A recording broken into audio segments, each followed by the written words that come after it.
All right, so Sean Payton back in the Superdome. Oh yeah, facing the Saints for the first time since he left. Yeah, since he turned them into Super Bowl champs. So it's unbelievably honored to have. The crowd is going bonkers. Yeah. The Saints are on a 5-game losing streak. Oh man! Talk about a recipe for one heck of a Thursday night football game, and you clearly want the real scoop on this one, not just the headlines. Absolutely. You sent over enough articles to bury a football field. Yeah, there's a lot to unpack here. This isn't just a game. Okay. It's Shakespearean drama. So, final score. Broncos 33, Saints 10. Not exactly a nail biter. You're not even close. The writer said the Broncos sliced and diced the Saints defense, death by 1,000 paper cuts style. What do they mean by that? The Broncos, with Peyton calling the shots, played a very patient, almost surgical game. They hammered away with the run. Which, given New Orleans' injury woes on defense, was a smart move. Remember that 2013 playoff game against the Panthers? Oh, man. Peyton used the exact same strategy to eat up the clock and keep the ball away from a high-powered offense. That game went down to the wire. Okay, so vintage Peyton playbook. But still 33 points. It's not all on the Saints defense, right? No, the Saints offense is a mess right now. No Derek Carr for the second week in a row. Olave and Shaheed are out. Those are their top 2 receivers. Right. And the offensive line is about as porous as a screen door. Yeah. It's tough to win in this league when you can't move the ball or protect your quarterback. And on that note, the Saints lost 2 more defensive starters during the game. Oh, no. Cornerbacks Adebo and Lattimore. One article threw out a stat that just blew my mind. The Saints have given up 110 points in their last 3 games. It's brutal. This is where coaching comes into play. Dennis Allen, the Saints head coach, is a defensive guru. But even he can't work miracles with this many injuries.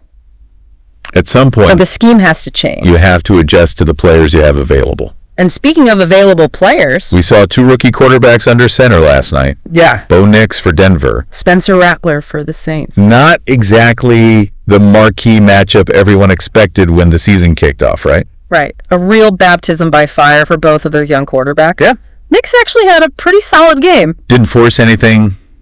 Stayed calm under pressure. You could see Peyton's influence there. Protecting the ball, managing the game. That sounds familiar. Exactly. Now, Rattler, on the other hand. He looked like a deer in headlights out there. Oh, no. Got sacked 6 times. Threw 2 picks. You could see the frustration building with every snap. And let's not forget, his receivers weren't doing him any favors either. Right. Dropping passes left and right. Absolutely. It's tough to evaluate a quarterback. Especially a rookie. When the supporting cast is struggling that much. Yeah. This is a short week game too, remember? Thursday Night Football. That's right. For folks who might not be familiar, a short week just means these teams only had a few days to recover and prep after playing on Sunday. It's a brutal turnaround, especially for young players. Yeah. Speaking of young players. You're dying to talk about Sean Payton, aren't you? Well, you can't ignore the elephant in the room, right? Payton back in the Superdome. Coaching against the team he took to the Super Bowl. What was the vibe like in there? No, Is it awkward? Hey, don't downright savage. All the above. One article mentioned Peyton actually showed up at the stadium 6 hours before kickoff just to soak it all in. Wow. Apparently, he even got a little choked up during the pregame warm-up. Surprisingly humanizing. You know, he wanted this win bad. Oh, yeah. And to win it like that. That's just team. In that stadium, that's got to feel incredible. Right? That's something out of a movie. Peyton even said in his postgame presser that this win meant a lot to him. But he wouldn't elaborate. But come on. You know, there's a part of him that wanted to prove a point. Right. To show the Saints what they're missing. I mean, you don't leave a franchise-defining legacy like that and just forget about it overnight, right? Exactly. And for the Saints, with Drew Brees being honored at halftime... Like rubbing salt in the wound? Talk about a mixed bag of emotions.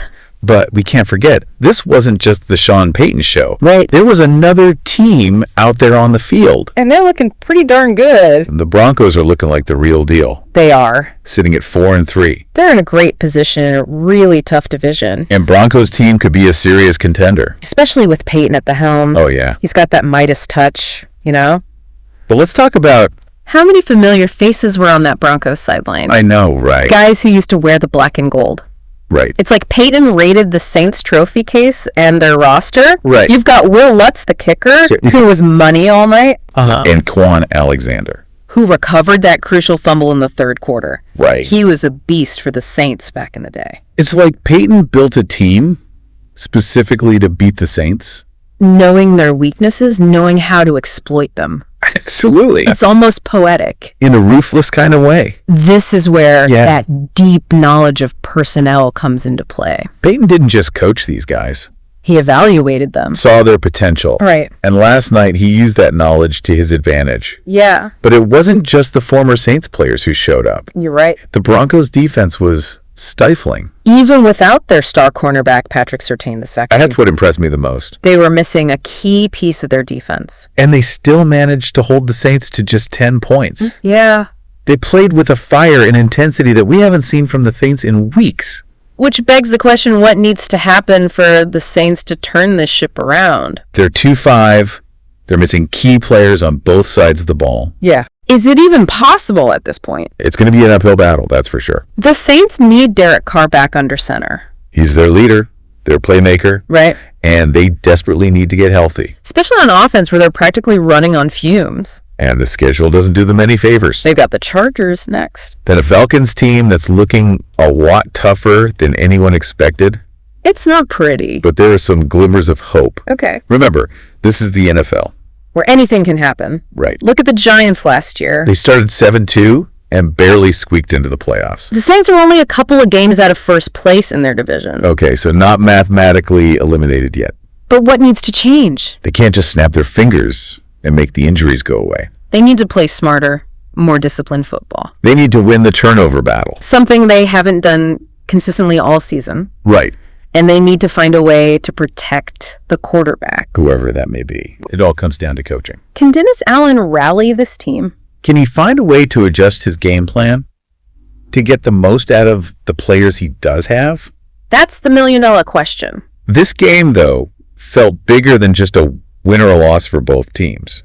You hit the nail on the head. It was symbolic almost. You have Sean Payton, the veteran coach, coming back to the place where he built a dynasty. Showing everyone what they're missing. Right. And then there's Dennis Allen, his successor. Trying to establish his own identity in the shadow of a legend. Right. Talk about a tough act to follow. Right. And then you throw in Drew Brees being honored at halftime. It's like this constant reminder of the Saints' recent glory days. Right. A stark contrast to the struggles they're facing now. It's like one era ended. And another began right there on the field last night. It was almost Shakespearean. The triumphant return of the king. The fallen kingdom struggling to find its footing. The ghost of championships past haunting the present. Wow, you're really leaning into the drama today. Yeah, this game was full of it. But there's another layer to this story that I think is worth exploring. Well, I'm all ears. We've talked about the coaches, the players. But what about the fans? Right. The articles you send really captured their perspective. Yeah. And it adds a whole other level to this story. You're right, we haven't really touched on that yet. What was the atmosphere like in the Superdome? It was electric. But in a really complicated way. Really? You had the excitement of Breeze's induction. Right. The bittersweet nostalgia of seeing Peyton again. And then the harsh reality of the Saints' current struggles. Yeah. It was like everyone was trying to figure out how to feel. I bet. So what were people cheering for Peyton? Booing him. Wearing paper bags over their heads. One article described it as this wave of conflicted emotions washing over the stadium. Wow. When Peyton's face flashed on the big screen, you'd hear a mix of cheers and boos. Really? But the most telling detail. What's that? By the time the fourth quarter rolled around, the Superdome was practically empty. Oh, man. Ouch. I mean... I get it. No one wants to watch their team get blown out. Especially at home. Right. But still, that's got a sting for the Saints players, you know? To see their own fans hitting for the exits early. It speaks volumes about the state of the team. And the fans' faith in them right now. There's a sense that this season is slipping away. And that's a tough pill to swallow for a fan base that's used to winning. Right. Remember, this is a team that had a winning record for 5 straight seasons under Payton. 5 straight seasons. It's amazing how quickly things can change in the NFL. It is? 1 minute you're on top of the world, the next you're staring down the barrel of a lost season. I know. Speaking of change. This whole Peyton saga. It makes you think about legacy, right?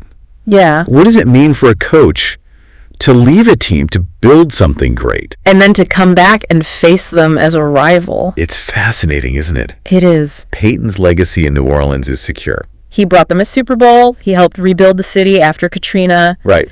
But there's this human element to it, too. Yeah. This desire to prove that he can succeed without Drew Brees, without the Saints organization. Right. And for the Saints, it's like a double-edged sword. Yeah. They're trying to move on to build something new. But Peyton's presence is this constant reminder of what they've lost. It's like breaking up with someone. And then having to see them thriving with someone new. Exactly. All while you're still trying to figure out how to use the coffee maker. And that's the beauty of the NFL, right? Right. It's not just about X's and O's. It's about the stories, the emotions, the human drama that unfolds every Sunday. It's true.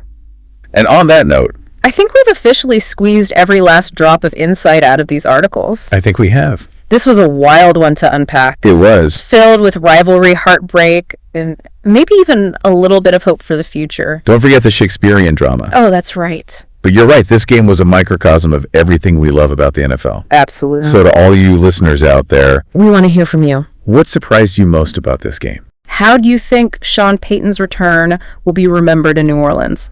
Hit us up on social media and share your thoughts. And until next time, keep diving deep.